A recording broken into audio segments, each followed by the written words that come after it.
Bien, a esto entonces, este panorama le hemos sumado a la doctora Luciana Ulla, especialista en Derecho de Familia, y la pregunta, ¿esto se expresa en los hogares constituidos y en aquellos donde han habido rupturas? ¿Quiénes se hacen cargo de qué? Principalmente lo económico. Gracias por venir.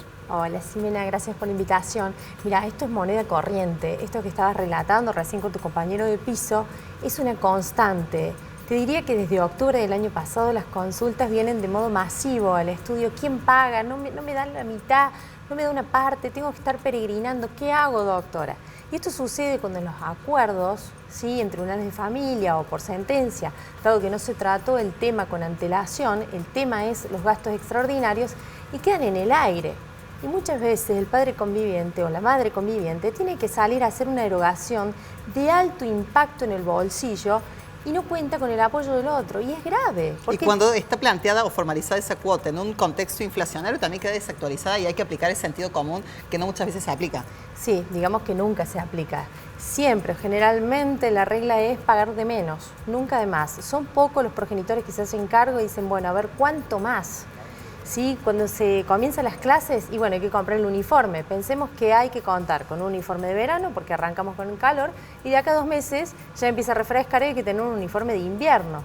Los chicos comienzan las clases y hay que comprar los lápices, como decían en la encuesta esta que ustedes hacían, que preguntaban a la gente en la calle, y hay que contar con los libros, con las carpetas, con las hojas. Una cartuchera es cara, como decía una señora, una mochila es muy cara y se hace difícil porque hay que seguir sustentando los demás gastos. Es importante marcar una diferenciación. Hay gastos mensuales, como es la cuota escolar, y hay gastos extraordinarios, como muy bien vos explicabas para que la teleaudiencia entienda, como es la matrícula colegial. Esa que se paga una vez al año para que el hijo o la hija tenga asegurado su banco, porque si no la pagamos, corre peligro de no tener banco. Bueno, esa es una discusión permanente. ¿Cómo se llega a un acuerdo, no?, ante este contexto donde siempre hay alguien que no quiere pagar o quiere dibujar los números para evidenciar un ingreso menor y por consecuencia que la cuota sea menor? Exactamente. Si no hay acuerdo, y bueno, la justicia llega, como siempre. Si no está estipulado en un acuerdo, como vos decís, o por sentencia, se plantea una medida. Esto es bastante ágil en el foro de familia. Los abogados hacemos una medida provisional y pedimos que se distribuyan los gastos extraordinarios en un 50% para cada uno. Sí es cierto que hay progenitores generosos, los que pueden, que paguen el 100% de los gastos extraordinarios, porque esto también sucede, aunque no parezca y no se crea, sucede también. Pero es muy importante que ese hijo, esa hija o ese grupo de hijos puedan comenzar de modo cómodo y completo el inicio de clases. ¿Qué pasa con otra logística? El traslado, el transporte y la parte de la salud, el certificado único que se exige también. ¿Quién lo hace? ¿Quién se hace cargo de esa logística? Bien, el transporte escolar tiene un costo. Lo que por ahí cuesta que los jueces de familia entiendan que cuando uno de los progenitores lleva, hay un gasto de nafta. A mí me cuesta que los jueces entiendan que la nafta que se gasta en llevar a los chicos tiene un valor. Dicen, pero no es un transporte escolar, claro, pero paga la nafta. Entonces, yo espero que los jueces incluyan el gasto de nafta, el mantenimiento del auto, el seguro del auto, en aquel progenitor que lleva y trae, que hace de remis, como sucede en la mayoría de las familias cordobesas. ¿Sí? Y bueno, y el otro gasto que vos estás... Bueno, salud, pienso en el certificado, pero ¿qué pasa cuando el niño necesita lentes, cuando el niño necesita ortodoncia? Bueno, esos son todos gastos extraordinarios, son aquellos gastos que se hacen 1 o 2 veces al año, como el tratamiento de acné en los jóvenes, en los adolescentes, la instalación de brackets. Todos esos son gastos extraordinarios y que deben ser solventados por ambos progenitores en un 50% que va por fuera de la cuota alimentaria. La cuota alimentaria mensual incluye, como decíamos, el pago de la cuota escolar, el pago del transporte escolar, alguna que otra fotocopia, pero para eso tenemos el gasto extraordinario que cuenta con la compra de útiles. Esto del certificado médico, el CUS, el famoso CUS, y sí, el que lo tiene en el momento que lo tiene. ¿A qué me refiero cuando lo tiene? Cuando está cumpliendo el régimen de comunicación, lo que eran las visitas antes, y si ese día tiene el turno, y llévelo. A mí me llaman al estudio para preguntarme, ¿y quién lo lleva? Y bueno, al que le toca. A ver, hay que hacerse cargo.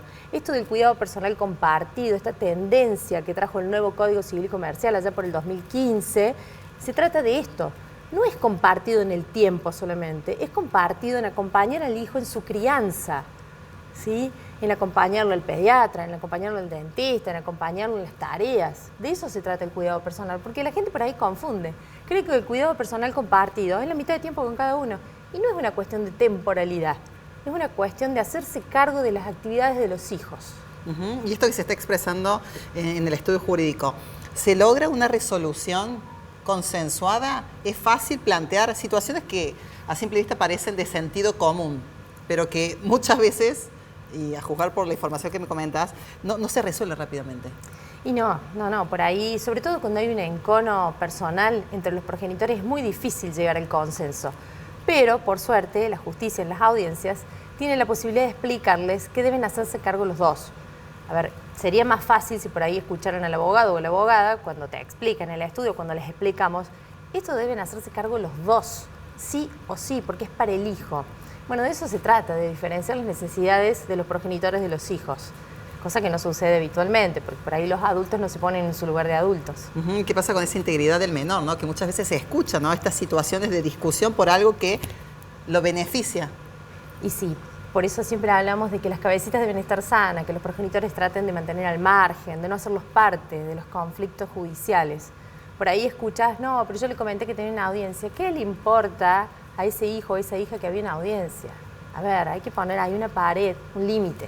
Hay un término nuevo que está fluyendo en distintos sectores que habla de paternidades tóxicas o tutores tóxicos que le afectan el normal desarrollo a los más chicos. Directamente le afectan a los chicos y eso los condiciona después en toda su rutina, en la escolar, en la deportiva, en sus amistades. Por eso muchas veces se ven niños tristes. ¿Qué pasa con esas actividades extraescolares que también son importantes para el desarrollo de ese menor? Hablamos del idioma, hablamos del deporte, bueno, prácticas que seguramente en muchos hogares se tienen en cuenta. Está buenísimo tu comentario porque a veces te preguntan, ¿y los patines? Viste que las nenas generalmente hacen patín y bueno, los patines son gastos extraordinarios. Se compra una vez al año, le creció el pie, se rompió. Las zapatillas de danzas, ¿sí? El palo de hockey, el fútbol, los botines, son gastos extraordinarios. Distinto es la cuota deportiva, la cuota del idioma, que eso está dentro de la cuota mensual y que también es integrativa, ¿sí? De la cuota ordinaria. Dividimos la cuota ordinaria de la cuota extraordinaria. ¿Sí? Sí es cierto que nuestra Cámara de Familia ha tenido en los últimos fallos una tendencia que aquellos padres que pagan un porcentaje, hablamos de los padres asalariados, pagan un porcentaje sobre su aguinaldo, lo toman para el gasto extraordinario y eliminan el 50%. La Cámara en eso ha avanzado, sobre todo aquellos asalariados que tienen un sueldo alto. Doctora, ¿se expresa alguna situación de género con respecto a esto? Como que son más las mujeres que se hacen cargo de todo esto y son las que reclaman al progenitor o a la inversa o parejo. No es parejo, Ximena. Todavía mantenemos lo que sucedió con el Código de Vélez-Sarsfield. Todavía es la madre o la mujer la que se ocupa de todos estos menesteres. No voy a dejar de reconocer que hay progenitores, o sea, incluidos que yo represento, que se hacen cargo, pero la mayoría son mujeres, te diría en un 85%. Perfecto, doctora. Súper interesante esta charla, súper necesaria. Y bueno, y ojalá que prime ese criterio, ¿no? A la hora de pensar en el menor, en su derecho a la educación, ¿no? Con las condiciones necesarias. Exactamente, que siempre debe estar en cabeza del niño, por eso hablamos de interés superior. Gracias. Gracias a vos. Aquí estaba la doctora Luciana Ulla, especialista en Derecho de Familia, expresando una situación que se viene dando allí en el estudio. ¿Quiénes deben abonar esos gastos y, por supuesto, la logística que conlleva el comienzo de las clases? Hay más información en la Crónica Central.